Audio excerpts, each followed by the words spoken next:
from a press perspective, of course, some conversations with journalists will be confidential, and there are things you don't want to reveal. But I'm curious why you decided to release this expose through Israeli news rather than the British media. I would have imagined that if the Telegraph or the Times took the story, it would become a domestic political scandal in the UK in a way that it isn't now because it came through the Israeli media.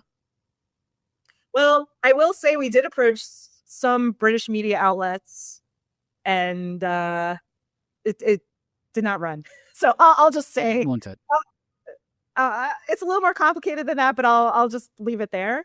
And so we felt, well, you know what, this is a story that's too important to be hidden or just end up in a report on our website. So if the British media isn't going to talk about this, then we'll go to Israeli media. Maybe they will.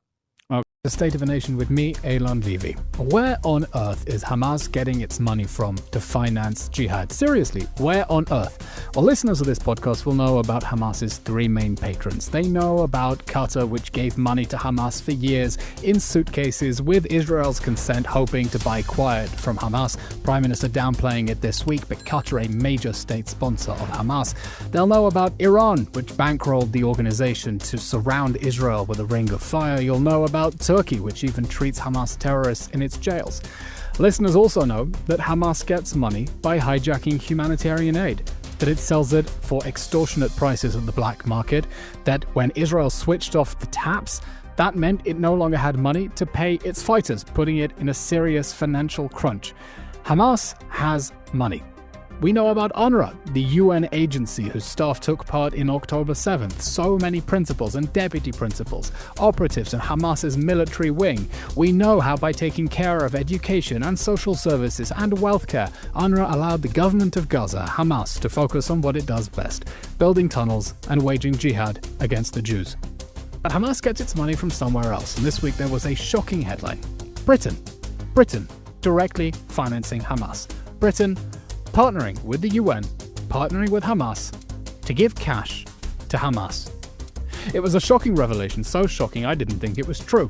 But it is, and NGO Monitor has the receipts. So I'm glad to be joined now by Anne Hertzberg, the legal advisor of NGO Monitor, the guardian of the Guardians, who is responsible for this terrific expose. Anne, how are you?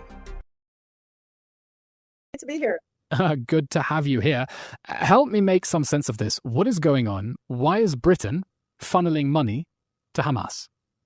Well, it's a story actually that's been going on a long time. It certainly didn't start, last week when the story aired, and it's really been happening since Israel left Gaza in 2005. And we have the situation where we have 13 UN agencies and about 70 international NGOs that have been operating in the territory, all of whom receive money. And where are they getting their money from? Governments, the EU. And the UK has been one of the primary funders of this aid network for many years. And it turned out a couple months ago, we came across a document. One of the things also that's important to note is that over the past, I'd say 5 years or so, there's been this trend within humanitarian aid to switch to cash-based aid rather than giving, bags of flour, food. There's been this trend where these groups want to start giving out cash vouchers. And the UK has really been a pioneer in this system. And so we uncovered a few months ago a document where they were talking about how they are implementing this cash-based system in Gaza in conjunction with UNICEF.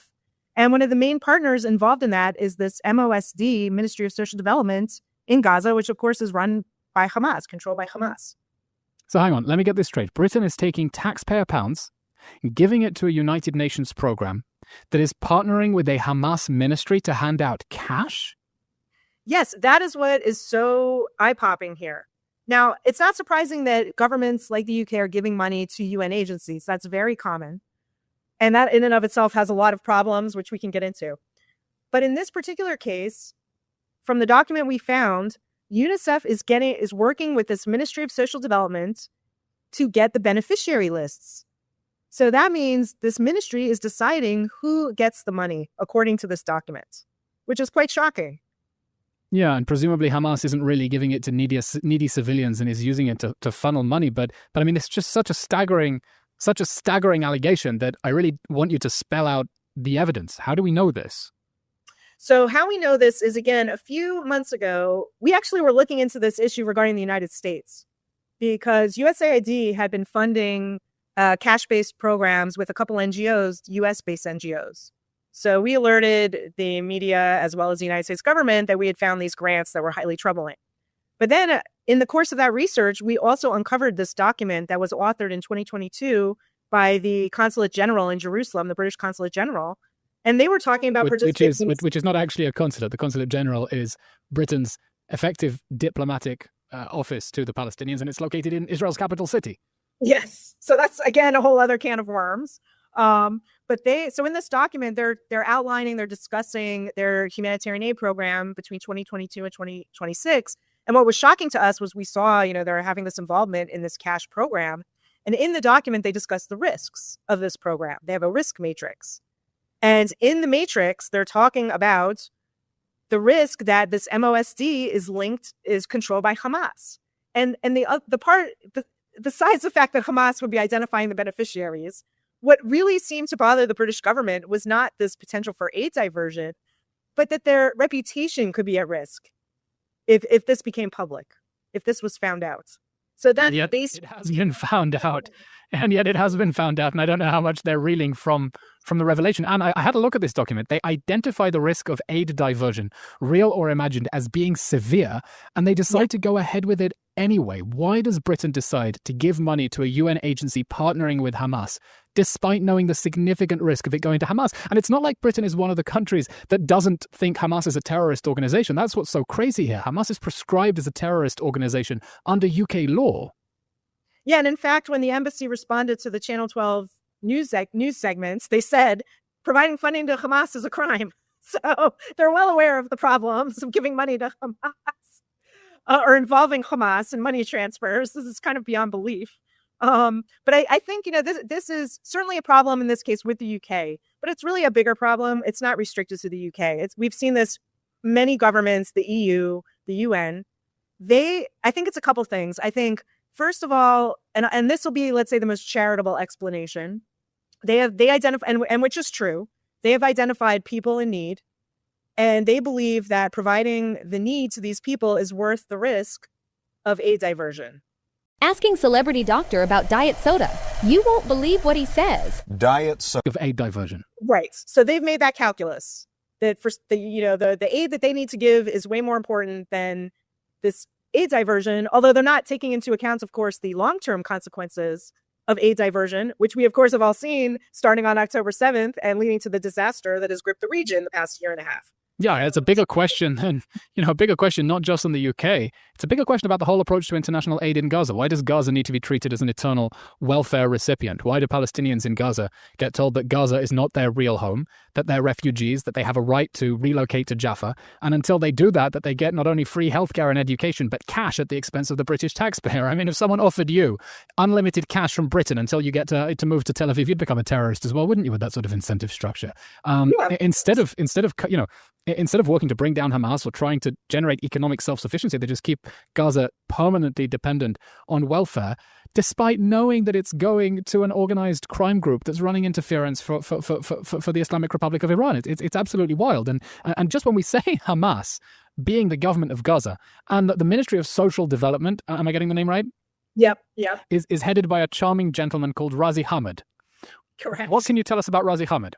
Well, he is the person that we may all remember appeared on Al Jazeera, I believe, saying that if they could, they would commit October 7th over and over again. October 8th, October 10th, October 1 millionth, he said. Everything we do is justified. Exactly. There's Lebanese TV, actually. Yes, the charming individual involved, in charge of this ministry. He was appointed in 2019.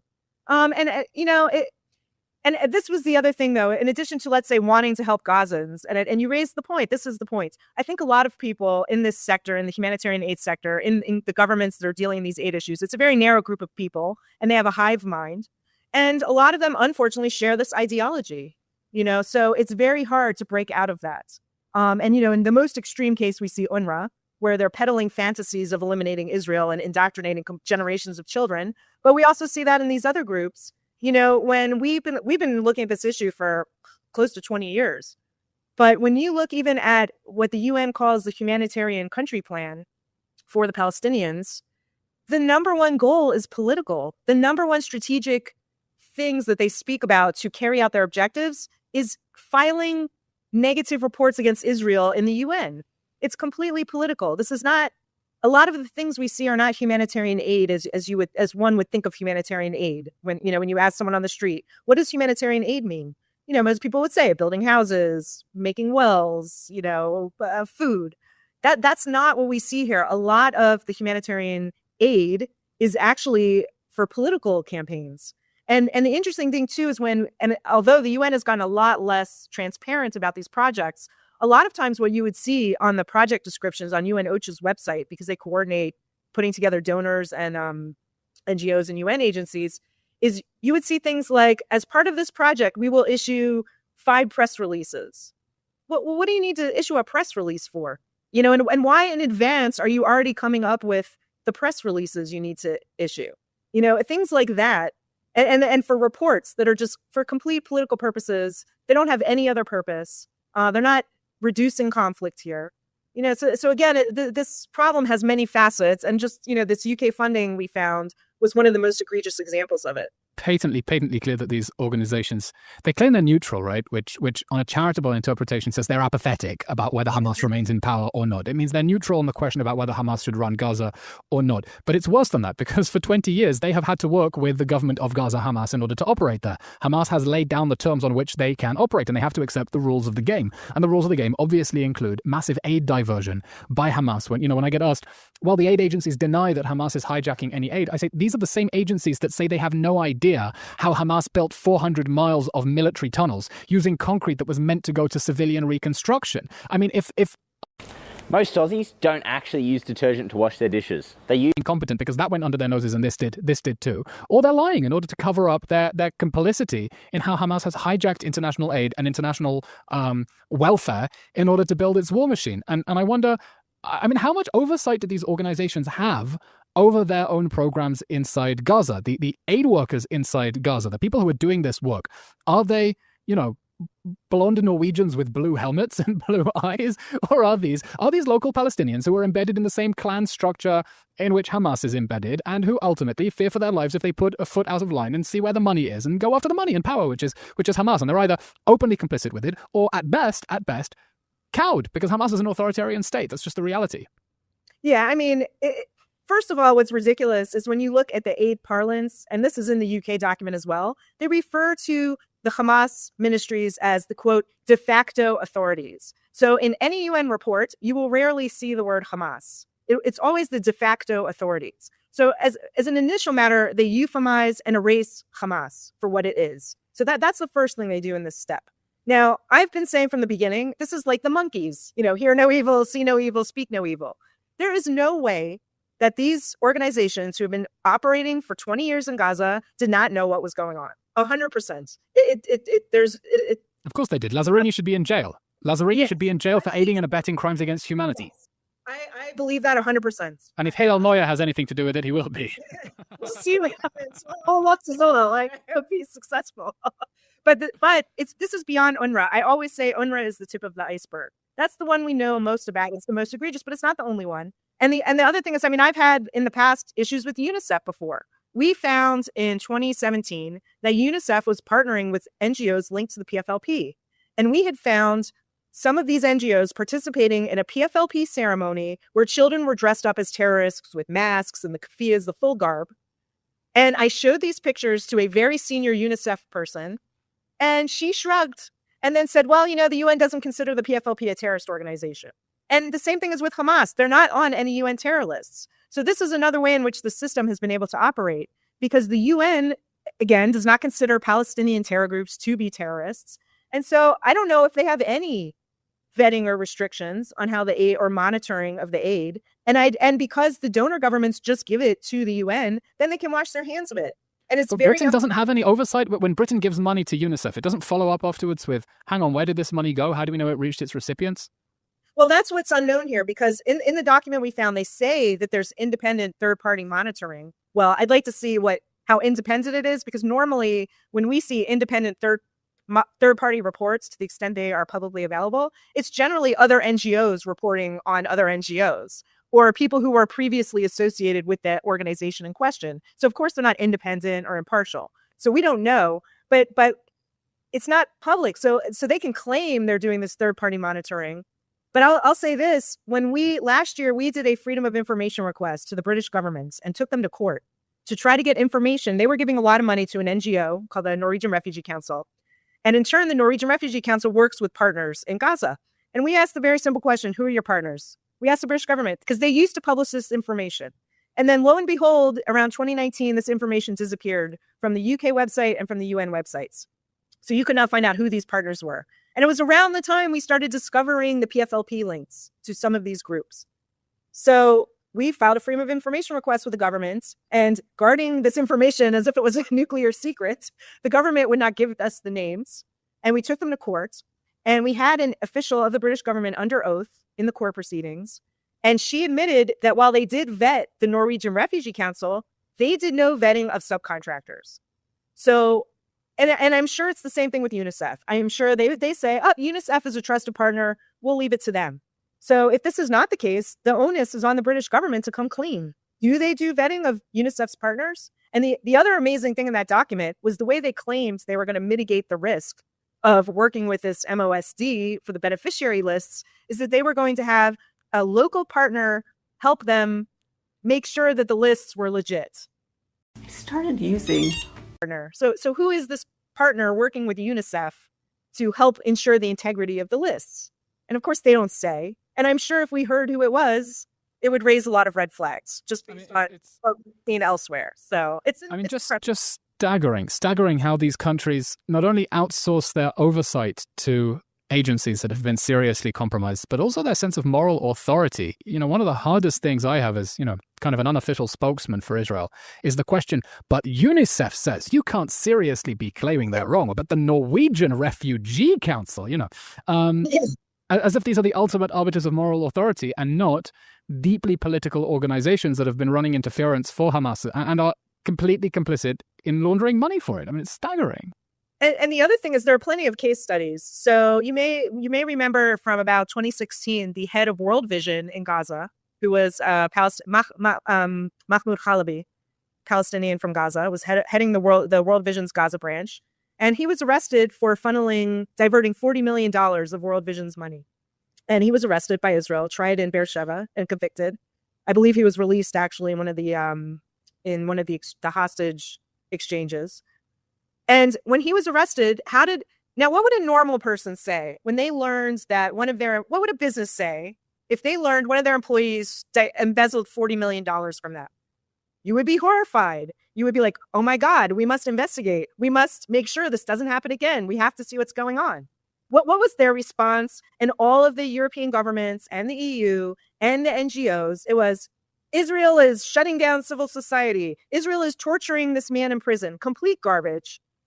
And instead, it should have set off alarm bells. Wow, the head of World Vision stole that money? What the heck else is going on here?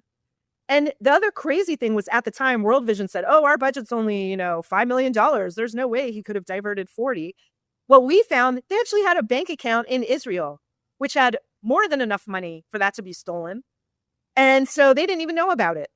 The people in Australia, World Vision was based in Australia, they didn't even know about this other bank account that we actually ended up finding. So that's exactly it. It's willful blindness. I don't think they're blind at all. I think they know darn well what is going on. But at best, it is willful blindness. And you said that in this document in which Britain decides to partner with a UN agency that partners with Hamas, that there was a severe risk of aid diversion and identified the problem as being reputational. I'm wondering, since this report came out, has there been any reputational damage? Does anyone care? I mean, we have not heard from them yet to us directly, but I mean, just look what happened after that story ran. They within minutes, I think, of the end of the airing of the Channel 12 segments, they had a response up on their X accounts. And all of media now, I mean, I can't even tell you how many media calls I've fielded in the past couple of days since the story ran. So I think this has been doing much more to their reputation, calling attention to this issue, that if they had just been open about it at the time, talking about it, addressing these questions, And I do wonder, from a press perspective, of course, some conversations with journalists will be confidential, and there are things you don't want to reveal. But I'm curious why you decided to release this expose through Israeli news rather than the British media. I would have imagined that if the Telegraph or the Times took the story, it would become a domestic political scandal in the UK in a way that it isn't now because it came through the Israeli media. Well, I will say we did approach some British media outlets, and it did not run. So I'll just say Wanted. It's a little more complicated than that, but I'll just leave it there. And so we felt, well, you know what, this is a story that's too important to be hidden or just end up in a report on our website. So if the British media isn't going to talk about this, then we'll go to Israeli media. Maybe they will. Okay, Anne, thank goodness that in this world of money laundering and covering up for terrorist organizations and international NGOs acting with complete impunity, there are organizations like NGO-Monitor. I say like, although you're pretty... If you